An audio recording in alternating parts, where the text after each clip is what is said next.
నమస్తే welcome to 6 TV news bulletin నేను Bhavani bulletin లోని డీటెయిల్స్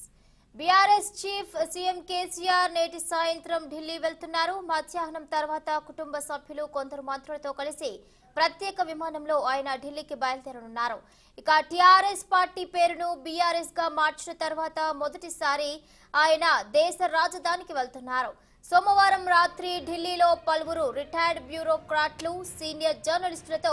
ఆయన సమావేశమవుతారని పార్టీ వర్గాలు చెబుతున్నాయి మంగళవారం ఉదయం సర్దార్ పటేల్ రోడ్డులో ప్రారంభించనున్న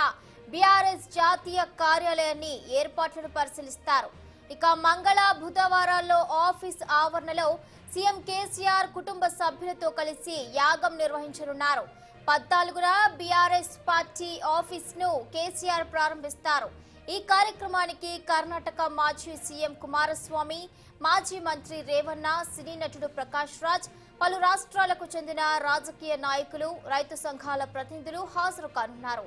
పార్టీ ఆఫీసు ప్రారంభించిన తర్వాత కేసీఆర్ జాతీయ మీడియాను ఉద్దేశించి మాట్లాడతారు మీడియా సమావేశంలోనే బీఆర్ఎస్ జాతీయ కార్యవర్గాన్ని కేసీఆర్ ప్రకటించనున్నారు తనతో పాటు జాతీయ కార్యవర్గంలో ఎమ్మెల్సీ కవిత పలు రాష్ట్రాలకు చెందిన రైతు సంఘాల నాయకులకు చోటు కల్పిస్తారని ప్రచారంలో ఉంది ఇక ఈ నెల 16వ తేదీ వరకు కేసీఆర్ ఢిల్లీలోనే ఉండే అవకాశాలు ఉన్నాయని ప్రగతి భవన్ వర్గాలు చెబుతున్నాయి సీఎంతో పాటు కొందరు మంత్రులు ఇతర నాయకులు ఢిల్లీ వెళ్తుండగా మిగతా వాళ్లందరూ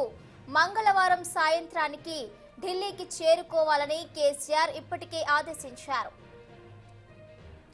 ఇక ఇదే అంశంపై మరింత సమాచారం మా పొలిటికల్ బ్యూరో చీఫ్ రామ్ అందిస్తారు రామ్ భారత రాష్ట్ర సమితి బీఆర్ఎస్ పార్టీ కార్యాలయ ప్రారంభోత్సవంగా ముఖ్యమంత్రి కేసీఆర్ ఈ రోజు సాయంత్రం హైదరాబాద్కు ఢిల్లీకి బయలుదేరి వెళ్తారని చెప్పి ఒక ప్రచారం అయితే అధికారికంగా మాత్రం సీఎంఓ కార్యాలయ వర్గాలు కానీ పార్టీ వర్గాలు కూడా ఎదుర్కొంటున్నారు అంటే ఈ నెల 14వ తేదీన కార్యక్రమం ఉంటుందని తెలంగాణ భవన్లో జరిగిన కార్యక్రమంలోనే ఆదేశించారు కాబట్టి ఎమ్మెల్యేలు ఎమ్మెల్సీలు పలువురు అందరూ కూడా ప్రతి విమానం టికెట్ వాళ్ళ కొంతమంది కొంతమంది ప్రతి పక్షంలో రేపు సాయంత్రం వరకు అందరూ కూడా ఢిల్లీ చేరుకునేట్టుగా ప్రయత్నాలు చేస్తున్నారు టీఆర్ఎస్ ఏదైతే మొన్న కేంద్ర ఎన్నికల సంఘానికి ఏదైతే సంతకాల నుంచి పంపిస్తూ తెలంగాణ భవన్లో జెండా ఎగరవేసి జెండా నాలుగు ఈరోజు ఢిల్లీ వేదికగా టీఆర్ఎస్ కార్యక్రమంలో ప్రకటించే అవకాశం ఉంది బీఆర్ఎస్ కార్యవర్గాన్ని కూడా ప్రకటిస్తారని చెప్పి అయితే కార్యవర్గం ఏ విధంగా ఉంటుంది తదుపరి కార్యవర్గం తాత్కాలికంగా ఎంతమంది ప్రకటిస్తారని ఏదేమైనా ఈ రోజు కలిగిన కార్యక్రమం ఢిల్లీకి వెళ్తే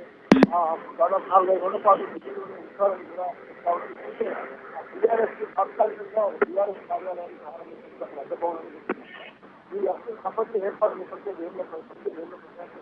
ఎస్పీ సుమేశ్వరి సంతరిస్తున్నారు ఎప్పటికే ఈరోజు ఉదయం ఏర్పాట్లను పరిశీలిస్తారు కొంతమంది నాయకులు కూడా ఈరోజు ఢిల్లీకి చేరుకుంటారు ఈ పరిస్థితుల్లో రాష్ట్ర మంత్రులు ఎమ్మెల్యేలు ఎమ్మెల్సీలు ఎంపీలు మంత్రులు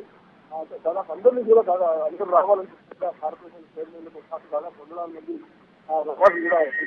నేపథ్యంగా రాష్ట్రం నుంచి వీళ్ళందరూ తెలుసుకుంటే మరోవైపు కర్ణాటక ముఖ్యమంత్రి కుమారస్వామి మాజీ ఉప ముఖ్యమంత్రి రేవన్నతో పాటు ప్రకాష్ రాజ్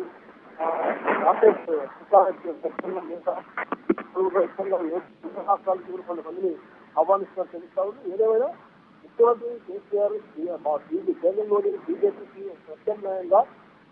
టీఆర్ఎస్ స్థాపించి దేశవ్యాప్తంగా ఏదైతే కీలక పాత్ర పోషించాలనుకున్న సగం ఏదైతే మొదలవుతుందని చెప్పి అనుకోవాలి ఇందులో భాగంగానే ఈ కార్యాచరణ అంతా కూడా ఉంటుందని చెప్పాలి. Thank you Ram.